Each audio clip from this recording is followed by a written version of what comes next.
Good afternoon, everyone. On behalf of agricultureinformation.com, I'd like to invite the speaker, Mr. Anil Kumar Shetty, who will talk about exit planning for SMEs. I now request the speaker to begin. Thank you. Yeah. Thank you, ma'am. Good afternoon, all. This is Anil Kumar Shetty. I'm a finance professional. I've been into this sector for last 30 years, and earlier as in a bank, and now on my own as a financial advisor to SMEs. We have been working with SMEs for last 10 years, and in the process of advising on various challenges they are facing. One of the things which we see repeatedly coming before us is how prepared they are for their exit, right? So because we have seen a lot of enterprises going through value destruction, that has prompted us to look at creating a service that may help them to put the perspective exit in a proper way, that it is not necessarily always in the form of sale of the company, because that is a lot concerning to them. When we go back and look at the journey of a founder of any business, all founders go through one. That is, it starts with the conviction, nothing but conviction, right? And as they grow, they carry the employees' livelihoods on their shoulder. That's obvious for an entrepreneur. And your business will become your identity. Like people associate with your business while introducing you. And one of the important things is that you'll be growing older while the business you created grows younger and younger. That is something matter of interest for us in today's conversation with you all. Why the thinking on exit plan came is because it's a very hard truth. That is, exit is inevitable. Because our exit is inevitable. But if you look at, if not unprepared exit, what may happen? We have seen, or you may have come across many cases, unplanned exit more likely to trigger crisis. The most affected is his immediate family and employees. And other one is that it's a deeply human for all of us to see that everyone wants a happy ending. Whatever we do, we would like to see that it will not create any problem in the longer journey. Rather, it is happy ending one can see. So again, we reiterate in between that exit planning is not about ending the journey. It is about completing it happily with the dignity and value in terms of valuation of the enterprise. Yeah, again, reiterating that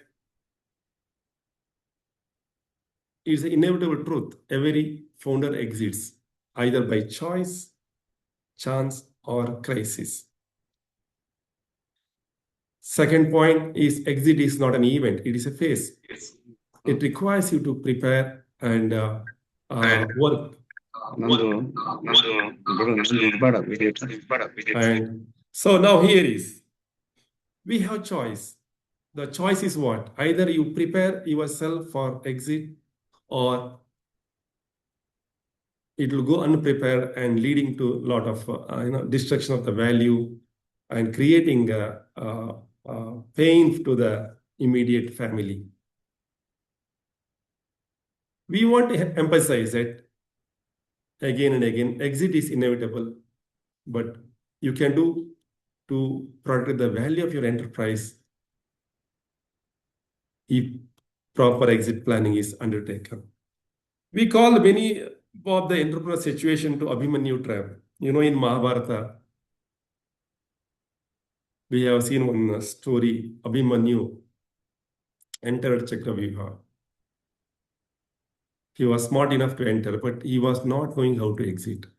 The same problem we see in many entrepreneurs' life. It is a passion. struggle they've gone through to create an enterprise which is doing well. But there is some sense of, that it became a trap. It became a trap, such a way that which we have built, the entrepreneur built himself, and he get into the inside it. Okay, and never thought about how to exit. This is commonly we have this because the business which we have created, we will have emotional bonding with that, and that is preventing us to look from exit an inevitable thing upfront.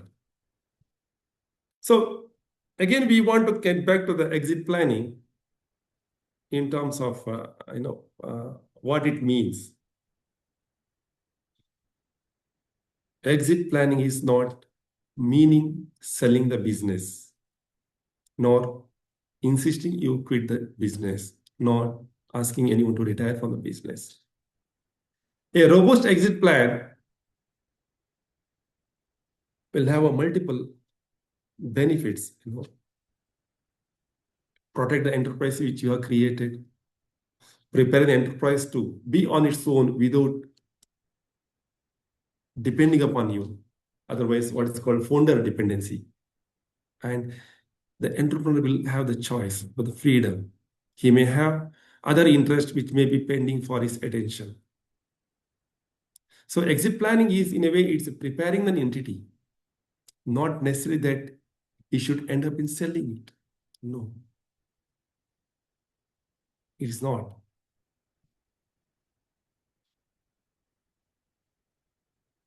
The other point is, suppose you start upfront about the exit plan.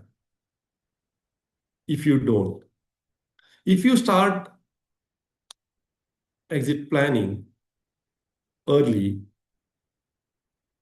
you will have calm instead of chaos in the event exit is forced on your entity.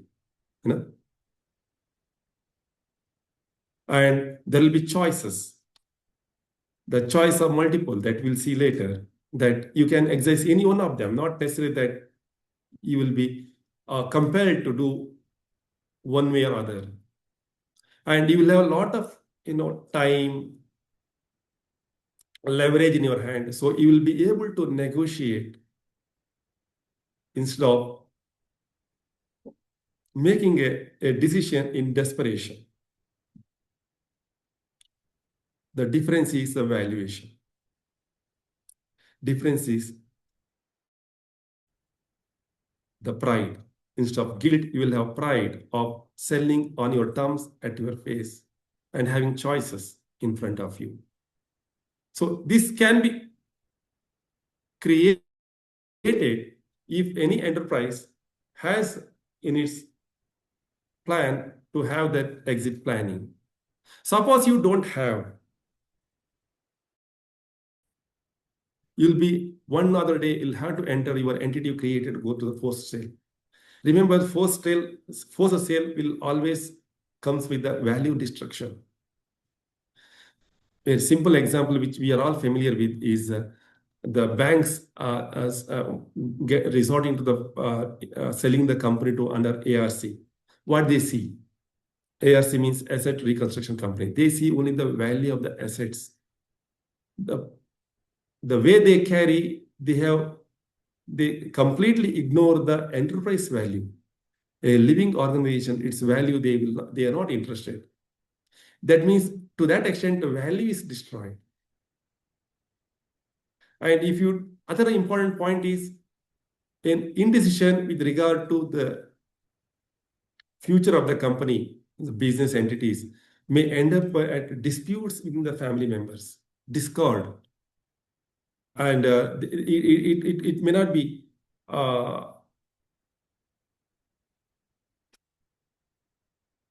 it may be affecting the valuation, the operation of the company, and it will create a lot of discomfort to the people who are involved in the process of running the business. And the next one is value erosion. As I said, any of these will never be helping us to realize the true value your organization commands, or otherwise should command. Okay, and lastly, loss of control. We know that if you are compelled to sell, or if your family members are compelled to sell your business, it's in a way you will be at the receiving end, and the buyer side and others will have the dominating voice than you. So if you say the exit planning, how it works, what are its key uh, uh, points the exit plan should address? The first question it should address is, will my business run without me? This is one important aspect in any exit discussion, is that it is the founder's dependency. All businesses start with the founders. They will be fully involved. They are the one who will be operating, observing, strategic level, operating level, all they are controlling. And many of the relationships are with them than with their business. Like they say that because of me, this business comes. These are all not considered positive by the potential buyers or investors. Could be any of them. They see that owner dependency is not an opportunity, that rather they see it is a risk. So can we create a business processes in a way that it can run without me? It can run without me. That is a value creating. Like people will be interested in the business that is system driven. There everything is done by the people, not necessarily an entrepreneur. So even if entrepreneur leaves the business will have the continuity, will not have any disruptions. That is a major issue people are looking at. And next point is, will buyers or investors trust my numbers? That means accounting practice, the compliances. So numbers matter, because a buyer will look at the numbers to investor look at the numbers to fix the valuation of the enterprise, right?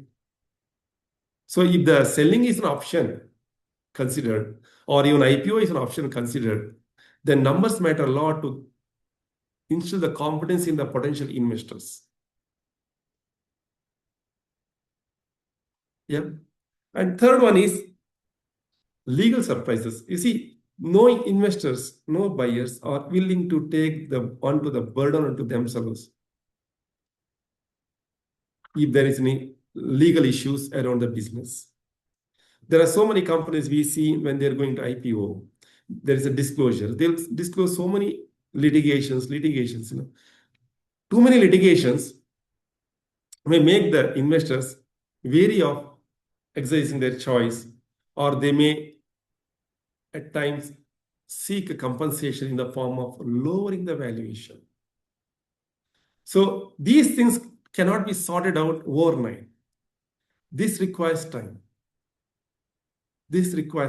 All this matters. So you need to undertake that preparedness much earlier than the time you may have to choose to exit. That's why exit planning is not a transactional, it's a process. You have to go through multiple reorientation of the process within the organization. Then fourth one is, what are my USPs? See, more stronger is the unique selling proposition, more valuable enterprise in the eyes of the potential deal makers, right? They will be more relaxed in their valuation, and more excitement one can create. So the USP is something which is of very interesting. One thing is that any business which runs for decades, years, they may have some strong sustainable competitive advantage. We need to look back and see. There will be any business. It could be at the product level, delivery level, customers base.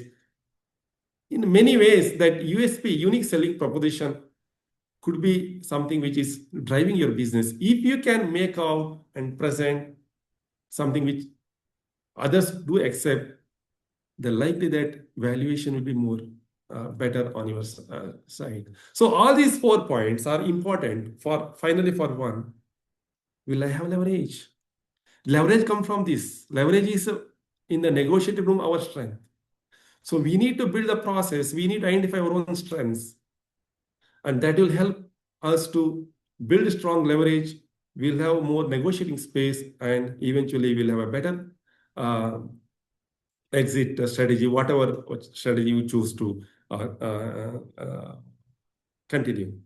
So in any exit planning, as I said, it is not a transactional. It takes time. It could be 1 to 3 years of journey. And whether you go for exit or not, if you go through the process, it will strengthen your business anyway. That every entrepreneur, as a business grows, they are aspiring to see that the systems and process will be there. So business should be on its own, and they feel it's a strength, right? And lastly, exit planning creates options, not compelling circumstances, pressure for forcing you to take a particular decision. So exit planning is important for any business that will create options for taking decisions. And when it comes to valuation, that's largely most of the exit planning is looking at how the valuation look like. What are the key drivers that will make potential deal makers to get attracted to a business? They look for positioning and differentiation in the community of the companies in the same industry business. If we can create a very differentiated positioning, differentiation, and that will help you to seek better value, right? And second is predictable cash flow. A buyer is not buying for what is the business last year.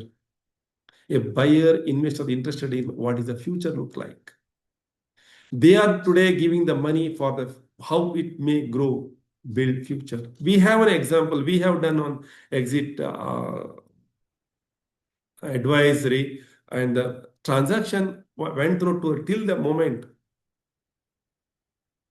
Though the industry is very attractive, a lot of order was coming. This particular company did not have enough orders in hand. So that put a question on the whole transaction. The investor said, you don't have the orders for the future. So you need to have that predictable cash flow in a better shape. We should have orders or visibility of revenue growth.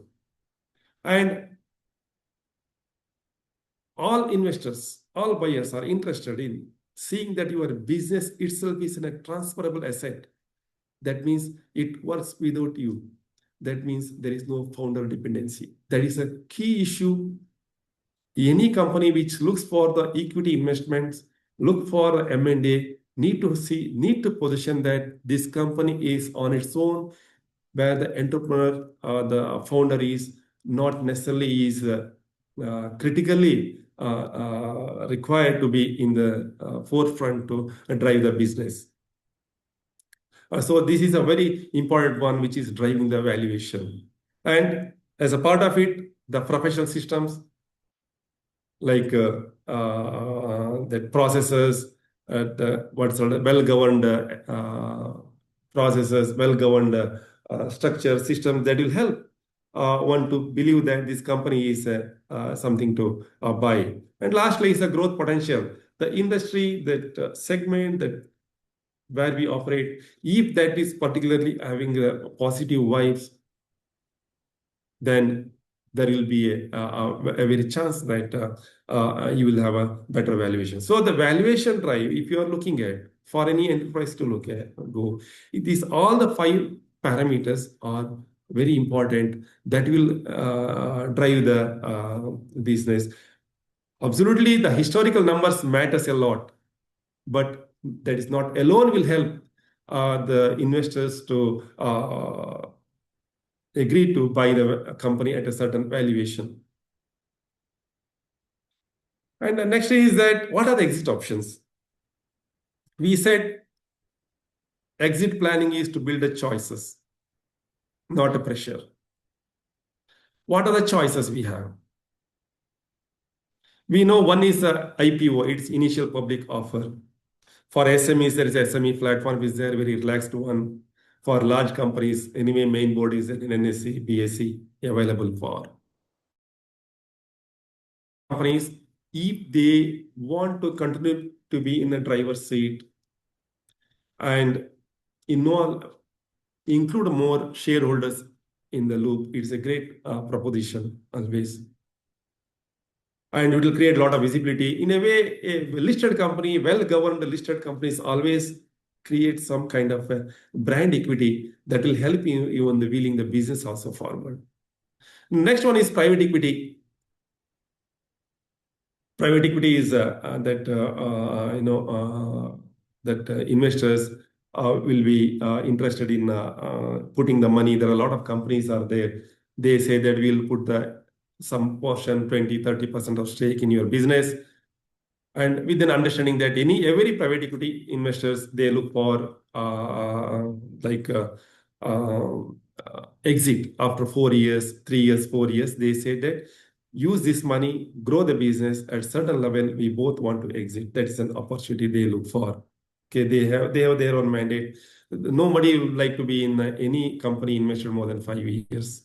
Trade sale is something where somebody where you are having the dealing, they may be looking for the backward integration. They want to acquire the company. That also one way. Management buyout is another one where a management team and the equity fund together, they may take over your company, or you may convert yourself, entrepreneur convert yourself, become a financial investor, letting the management to carry the process of running the business and create value going forward. That is also an opportunity. And there is one is strategic merger, share swapping, that the companies will come together and create a bigger conglomerate for the market to see and sell. And other one is, this liquidation. Now today under Bankruptcy Act, there's an elaborate, simple process is put in place for companies to go through the liquidation where they will pay all the liabilities and the balance they will distribute among themselves. Look, in that circumstances, business will be sold as an asset. But better options are rest, where business will be sold as a business. The valuation will be much better than otherwise. Yeah, I'd like to give one real life example. It is in the news also, maybe 6 months back. We know that VIP bags, it is, I think if you see the history of that company, I think for a very long time of history in India, this company held a very indomitable position, almost 90% of the market share. And they were very smart in innovating product. They were on par with all the global peers. The many global companies, they struggled to make inroads in Indian market for a long time. But recently, this company was sold for a clutch of investors. And Dilip Piramal is the owner. And he publicly disclosed that he sold his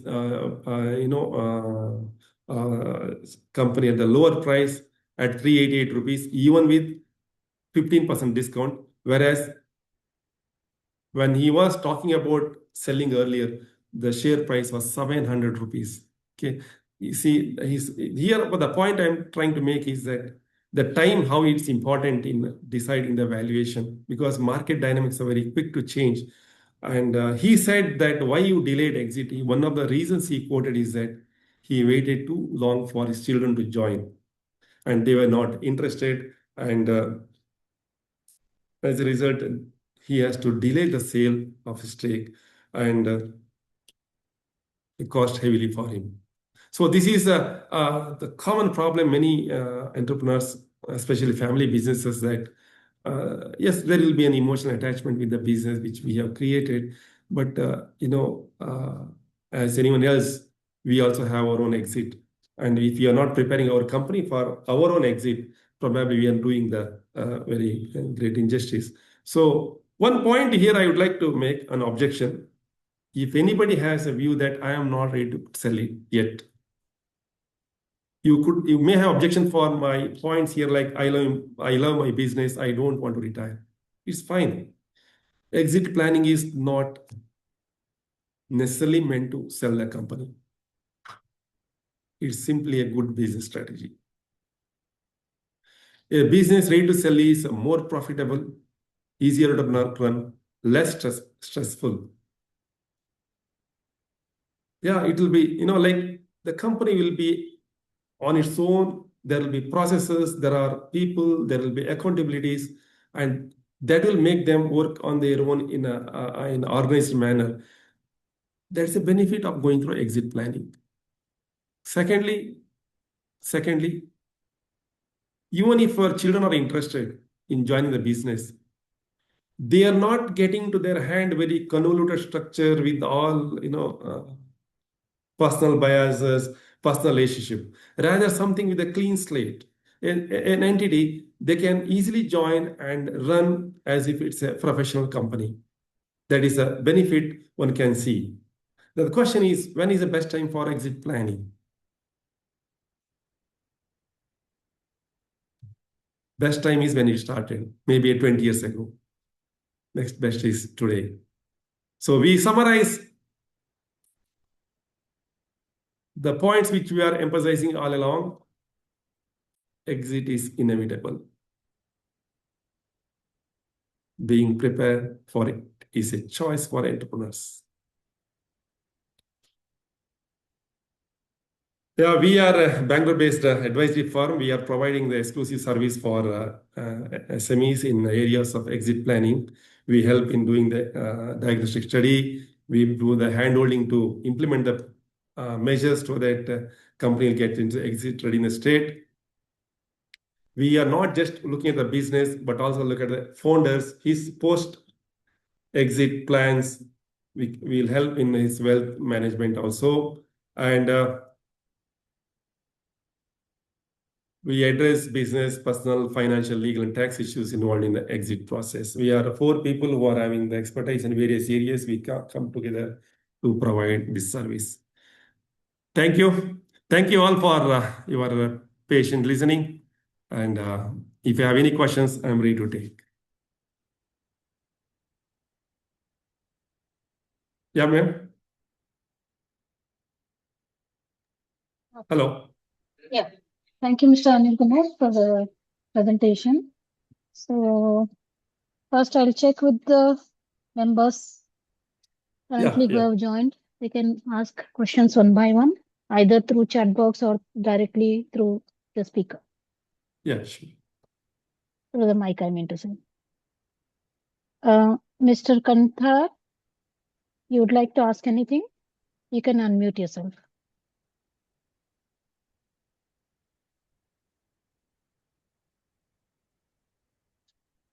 Okay.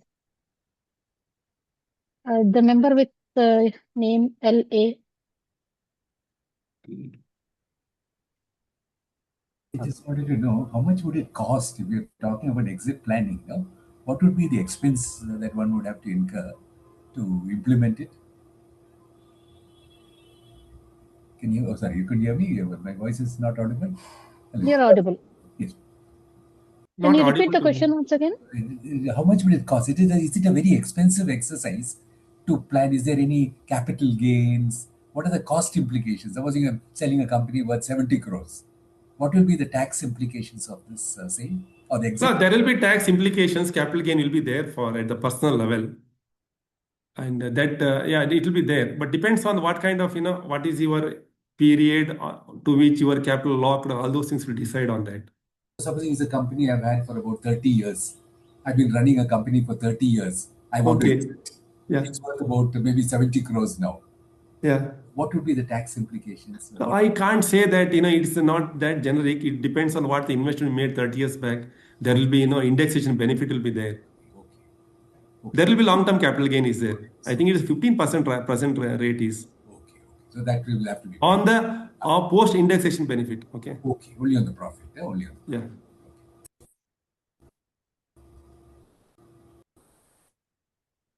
Yeah. Yeah. Okay. I will move on the questions from our team.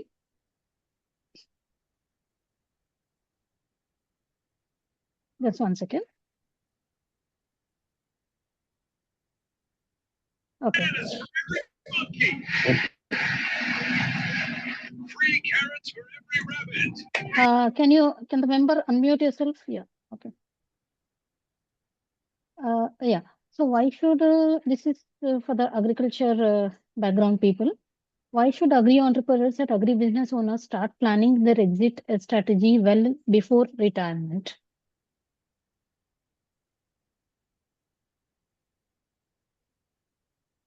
Mr. Anil, you could listen to the question.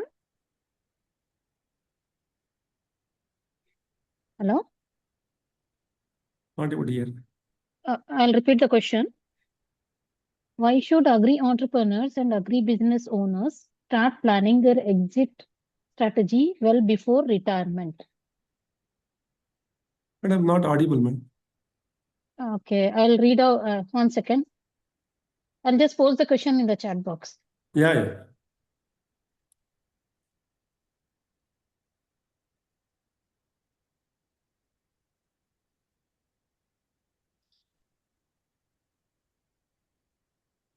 Yeah, I posted the question in the chat box.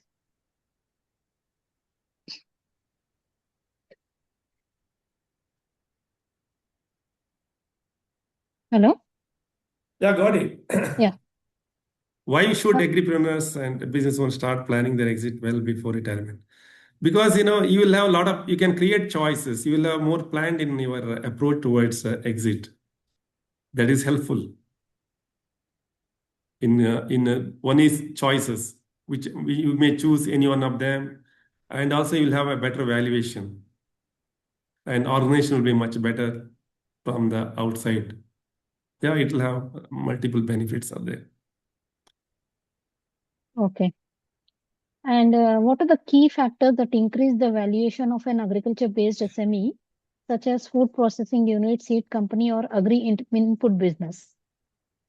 Already I said what are the key drivers. Same thing will come here also. We are also mostly into the agri-food business advisory. We have a lot of clients, and we don't see any kind of any difference, which I have already listed. I think probably,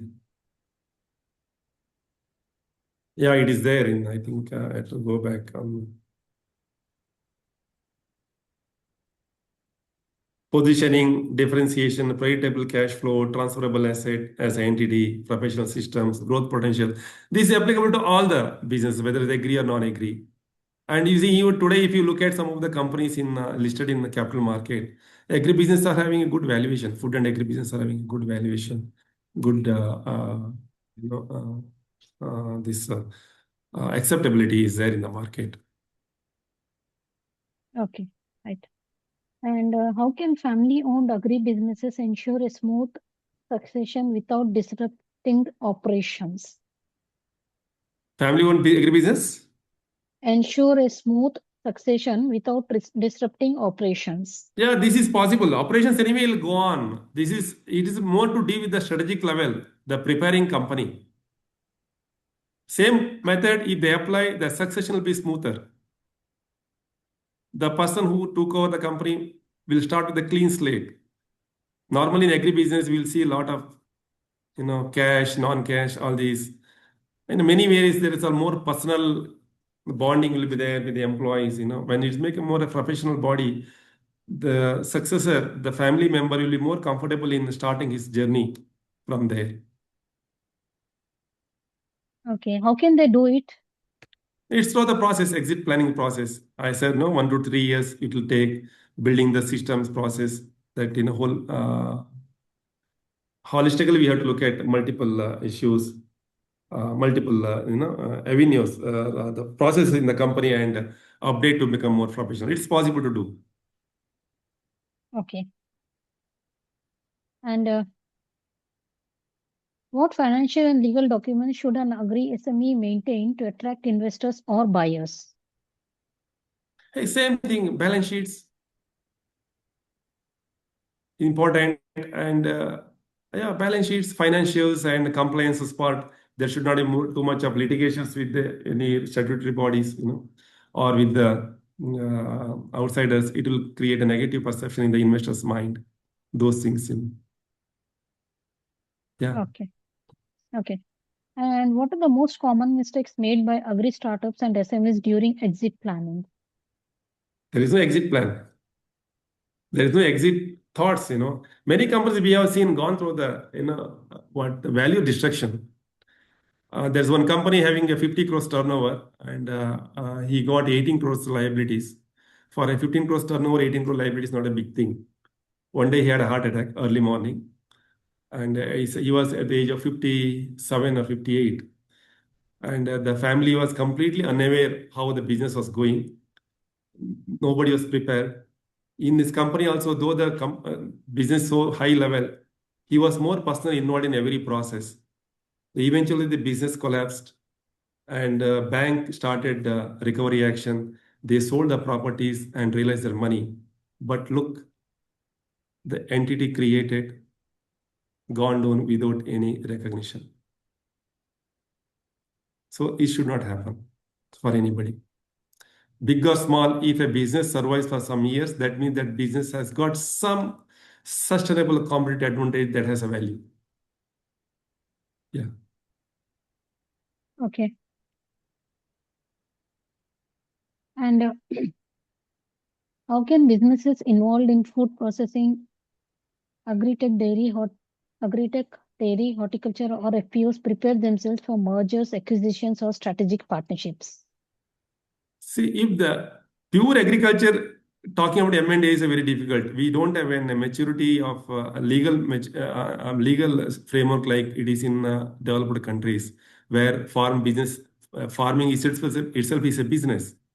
But we can take out that land-based activities, or even you can create even for the dairy. Let's say that we can make a separate entity for that, and segregating the land, making it the business entity a separate one. Look at it from that perspective of selling. Otherwise, see, for example, horticulture, there could be a sale of asset like coffee estate or something like that.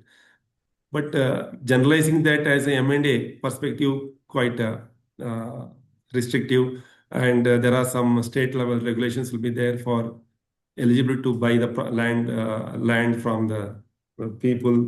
So it is not that universally a transferable asset.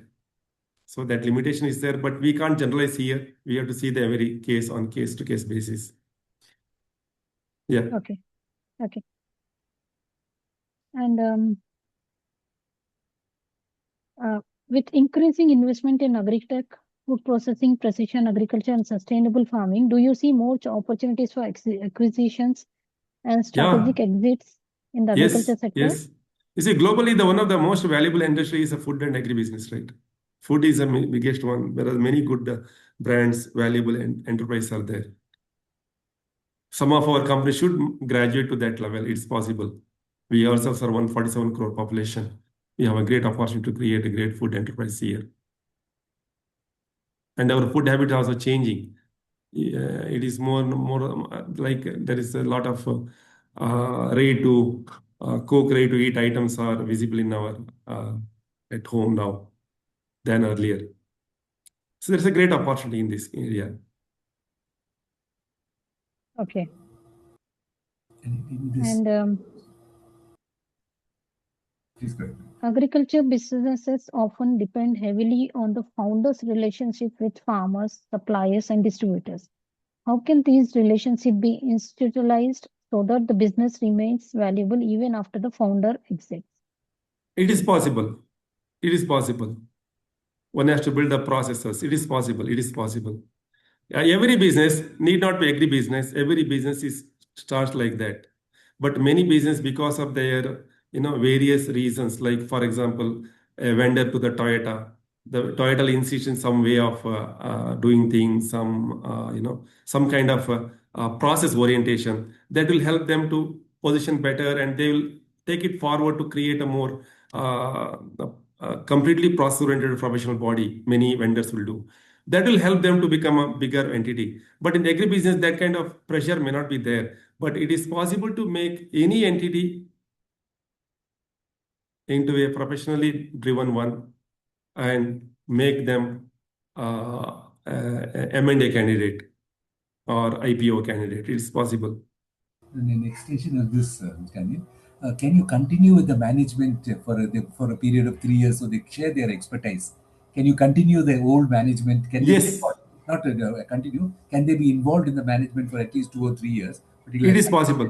So It's that a they, part of the exit agreement. it's there. Many a time it is, what the retention earning. That way they say they will structure it in a way that Okay. the founders will have to be there hand-holding the new leadership team for 2 years, 3 years. And a part of their payout as a part of their exit understanding will be made in this period of 3 years, And what about the not upfront. non-competition clause? The non-competition, they can't start the same business. Is there That non-compete agreement, another one that that will be normally it will be there 3 to 5 years that they are a not supposed to start the same in the same line. They should not start the business for next 5 years. And another The question, restraint will be there. Yeah, last correct. question is, supposing there are some hidden liabilities which is not disclosed at the time of sale, would Sale. that be a problem because that business is an entity?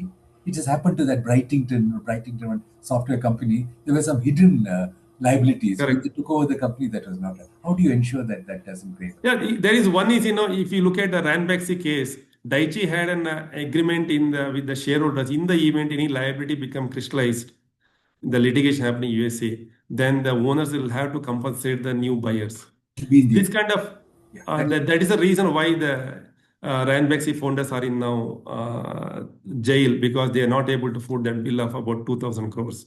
Similar way, any M&A where hidden liabilities, undisclosed liabilities will have some provisioning. Either they will hold back the payout for some time into the future, or they may have an understanding that in the event any hidden liability crops up future, the outgoing promoters will have to foot the bill. That kind of conditions will be there, part of it.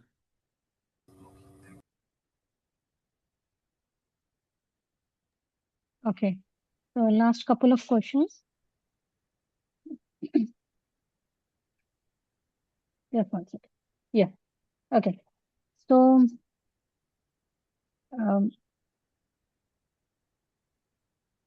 Yeah. just one last question. Yeah. What advice would you give to first generation agri entrepreneurs who want to build businesses that are attractive to investors and future buyers? Yeah, from the day one, start creating the processes, keep the books clean, and make as much as all the disclosures. A good governance is what? Good governance is always a disclosures. If the books are proper, process-oriented company will always get valuation, investors attraction, and highly profitable ventures. Okay, always get valuation. There should not be any problem for that. So from the day one started, we advise that for a proper exit planning starts from the day of starting the business itself. See, there will be a chances partners may want to part the ways. There are a lot of challenges. So better be prepared from day one. Keep books clean, compliance, keep it at the elevated level, means all the legal compliances. There should not be any compromises.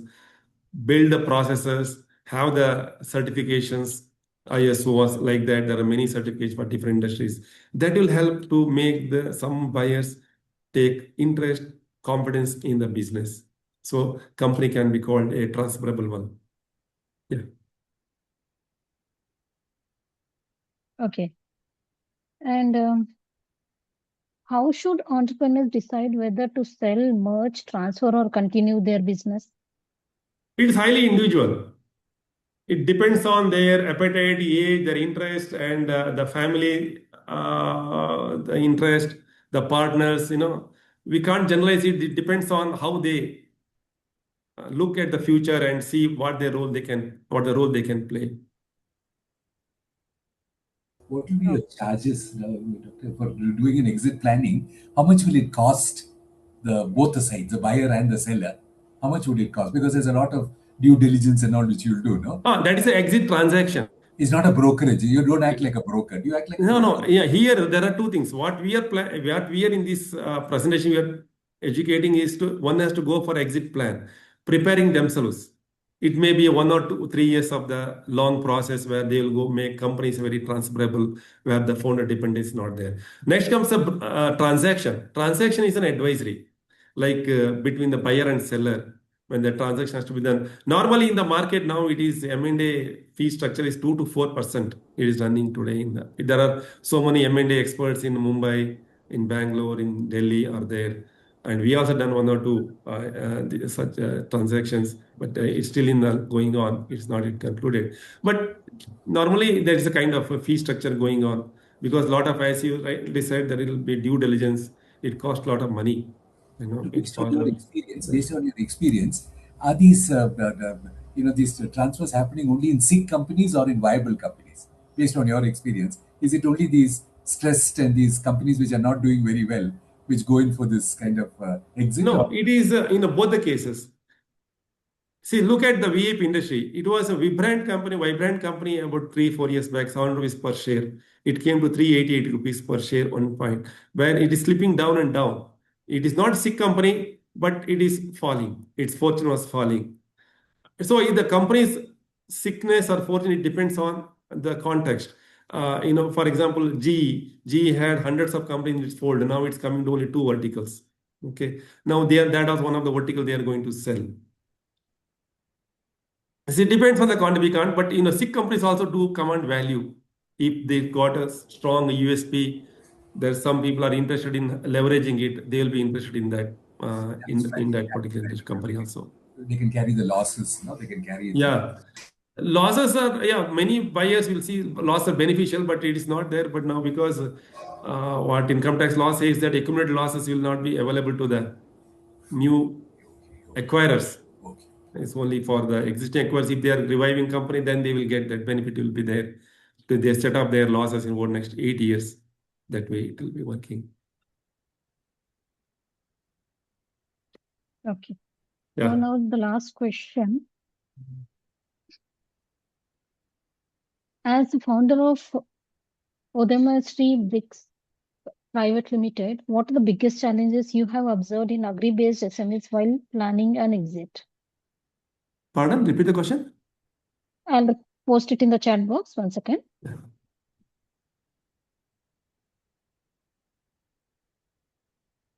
Yeah.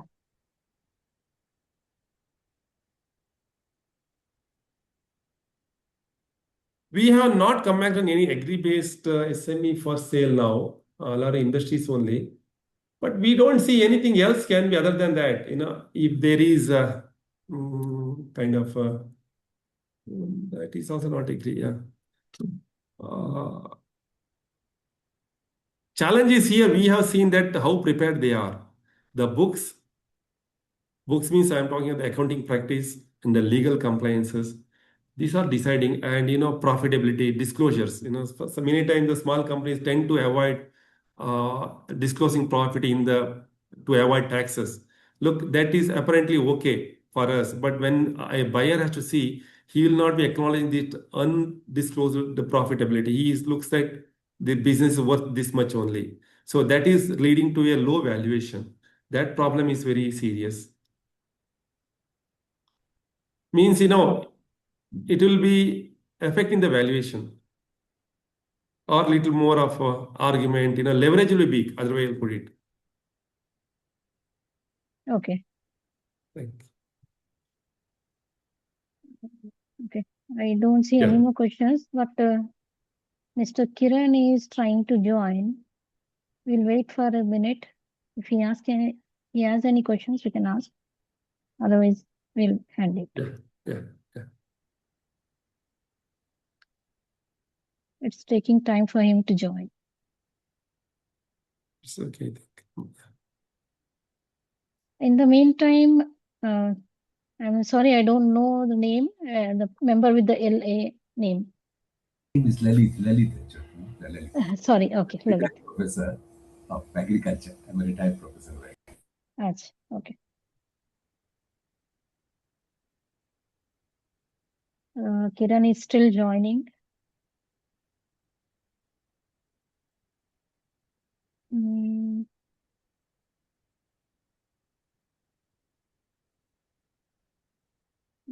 I think it is taking time for him to join. Yeah.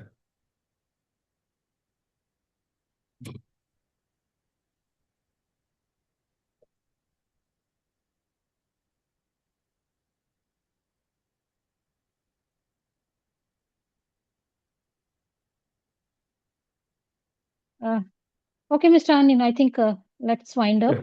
So, yeah. So Thank now we you. have come to end of question round. On behalf of agricultureinformation.com, we'd like to thank you for the presentation and answering all the questions. And I also like to thank Mr. Lalit for joining this meeting and asking your questions. We'll end this meeting now. Thank you. Thank you. Have a Thanks. good evening and good weekend. Thank you. Great.